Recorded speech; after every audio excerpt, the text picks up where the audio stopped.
घूमने के लिए कौन रोक रहा? आप ऑस्ट्रेलिया में द्वीप खरीदे होंगे, द्वीप में रहिए ना, ऐसो आराम की जिंदगी जिए। कौन आपको रोक रहा है?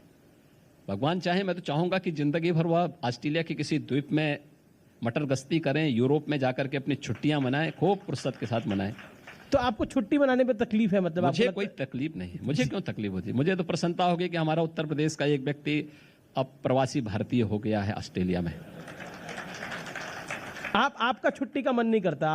आप छुट्टी पे नहीं जाते? देखिए, मैं अगर मुझे छुट्टी लेनी होती जी तो मैं सार्वजनिक जीवन में नहीं आता। लोक कल्याण का पथ छुट्टी का पथ नहीं है।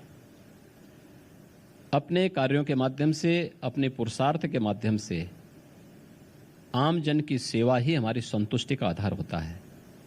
अगर आम जन की थोड़ी भी सेवा कर लेते तो मान लेते हैं कि हाँ कुछ किया है। व्यक्तिगत जीवन हमारा कुछ भी नहीं होता है, कोई मायने नहीं रखता है, और न हम व्यक्तिगत जीवन में कोई भी इस प्रकार की चीजों को कोई इस प्रकार का स्पेस रखते हैं। आपकी सरकार का एक बड़ा दावा है और 2022 में जिसको बीजेपी चुनाव में भी लेके जाएगी, आपने भी कई बार कहा है, बीजेपी के पदाधिकारियों ने भी कई बार बोला है कि कानून व्यवस्था पे हमने बहुत काम किया है। लेकिन पिछले कुछ दिनों पर में आपको कानून व्यवस्था के मुद्दे पे बहुत घेरने का प्रयास हो रहा है। अखिलेश यादव कहते हैं कि यहाँ ठोक तंत्र की सरकार चल रही है। हाल ही में गोरखपुर में जो इंसिडेंट हुआ उसको भी उन्होंने गिराया। क्या कहना चाहते हैं आप? देखिए, जो आपकी सबसे बड़ी उपलब्धि होगी, हमले भी उसी पे होंगे। पब्लिक जिसको एप्रिशिएट कर रही है और जो आपकी छवि को बदल रहा है, हमले उसी पे होंगे। उत्तर प्रदेश की कानून व्यवस्था देश के लिए एक नजीर बनी है, एक स्थापित सत्य है, 4.5 वर्ष का एक स्थापित सत्य है। हर व्यक्ति इस बात को स्वीकार करता है। अखिलेश जी कहते हैं कि हमें बताना पड़ता है फिर ही कार्रवाई होती है। बताने की आवश्यकता नहीं, उनसे पहले कार्रवाई हो चुकी होती है। अखिलेश जी तो जब सो के उड़ते हैं तब तक कार्रवाई हो चुकी होती है। और ठोक तंत्र की सरकार आई है तो आप पे बहुत बड़ा ब्लेम लग रहा है बार बार कि आप सबको ठोक देते हैं। देखिए, ऐसा क्यों? विपक्ष की पीड़ा यही है कि जिन पेशेवर अपराधियों और माफियाओं को ये लोग गले लगाते थे, जो यहाँ के गरीबों का, यहाँ के व्यापारियों का या सार्वजनिक संपत्ति को जबरन हड़पते थे, उसको अपना जन्मसिद्ध अधिकार मान लेते थे, आज उन पेशेवर अपराधियों और माफियाओं को जेल के अंदर भेज दिया गया है या वे प्रदेश छोड़ करके जा चुके हैं या कहीं और जा चुके हैं, तो स्वाभाविक रूप से इसमें इनका परेशान होना स्वाभाविक है। तो उनकी परेशानी, जब वो इस बात को कहते हैं तो उनके चेहरे की लकीर को पढ़ करके आप बोल सकते हैं कि आखिर इनकी पीड़ा कहाँ झलक रही है। मैं एक आपको आंकड़ा बताता हूं, जो असद ओवैसी साहब हैं, आपको बहुत प्रेम करते हैं वो। ओवैसी साहब ने कहा कि ऐसी ठोक तंत्र की सरकार है कि 35% जो टोटल एनकाउंटर हुआ उसमें 35% तो मुसलमानों को ठोक दिया इन लोगों ने।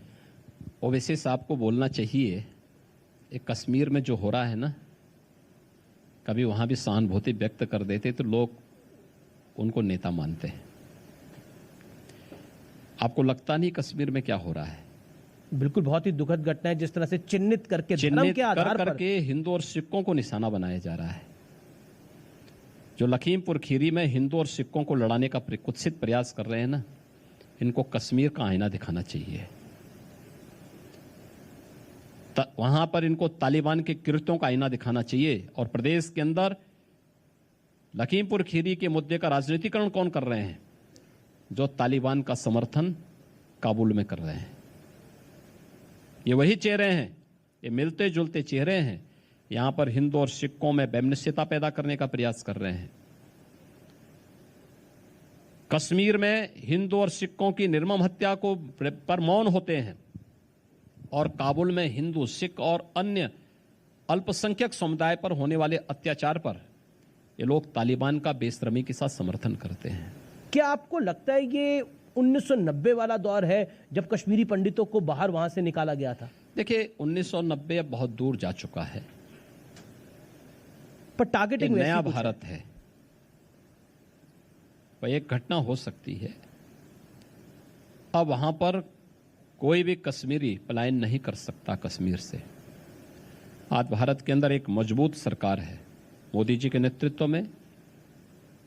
माननीय गृह मंत्री जी के नेतृत्व में आंतरिक सुरक्षा पहले की तुलना में कई गुना सुदृढ़ हुई है। जिसने किया है वो भुगतने को भी तैयार हो गया होगा, वो भुगतेगा भी। आज कोई ऐसा नहीं कर सकता। आपने बड़ा महत्वपूर्ण पॉइंट बोला। आपने बोला कि लखीमपुर में एक प्रयास था हिंदुओं और सिखों को भिड़ाने का या फिर दंगे जैसी स्थिति थी। ऐसे बयान हमने देखे पीछे, काफी नेताओं के भी आए, खासतौर पर बीजेपी के। क्या आपको लगता है कि ये एक ढांचा है जिसके इर्द गिर्द घुमाना चाहता है कोई? देखिए, क्योंकि जब ये लखीमपुर की घटना हुई हमने देखा कि कनाडा से पन्नू, जो कि खालिस्तान के लिए बहुत एक्टिव है, उसने भी बयान दिया कि योगी को घेर लो, नरेंद्र मोदी को घेर लो, वक्त आ गया है अब। देखिए, ड्रोन लगाओ, ट्रैक्टर लगाओ। देखिए, मुझे लगता है कि गलतफहमी सबको दूर करनी चाहिए। ये उत्तर प्रदेश है। उत्तर प्रदेश के अंदर हमारा संकल्प है सबको सुरक्षा देंगे। बिना भेदभाव के सरकार शासन की योजनाओं का लाभ सबको देगी, लेकिन तुष्टीकरण किसी का नहीं करेगी और सुरक्षा के साथ खिलवाड़ करने की छूट भी किसी को नहीं देगी। अगर कोई ये गलतफहमी में है कि उत्तर प्रदेश के अंदर हम घेराबंदी करके और आम जनजीवन को ठप कर देंगे या निर्दोष लोगों पे हमला करेंगे, तो फिर तैयार हो जाएं। वो भी हम तो तैयार हैं। ये जी, आपने बोला कि हम बिना भेदभाव के काम करते हैं।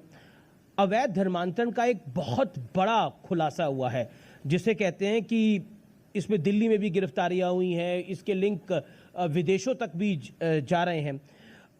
विपक्ष का आरोप है कि उपलब्धि गिनाने को नहीं है इस सरकार के पास, इसीलिए अवैध धर्मांतरण का एक नया खेल रच दिया गया है। देखिए,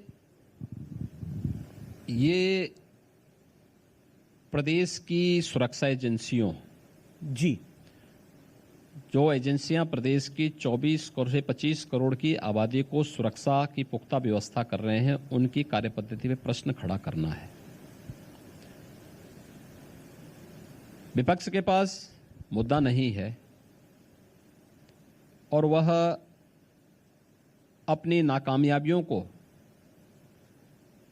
छुपाने के लिए केवल आरोप प्रत्यारोप करती है, अपनी अकर्मण्यता के लिए सरकार को घेरने का प्रयास करती है। जी, धर्मांतरण के खिलाफ आज से 2 वर्ष पहले, 1 वर्ष पहले हम लोगों ने इसीलिए एक सख्त कानून बनाया था, क्योंकि ऐसी घटनाएं मिल रही थी, इस प्रकार की वारदातें हो रही थी और हम लोगों को लग रहा था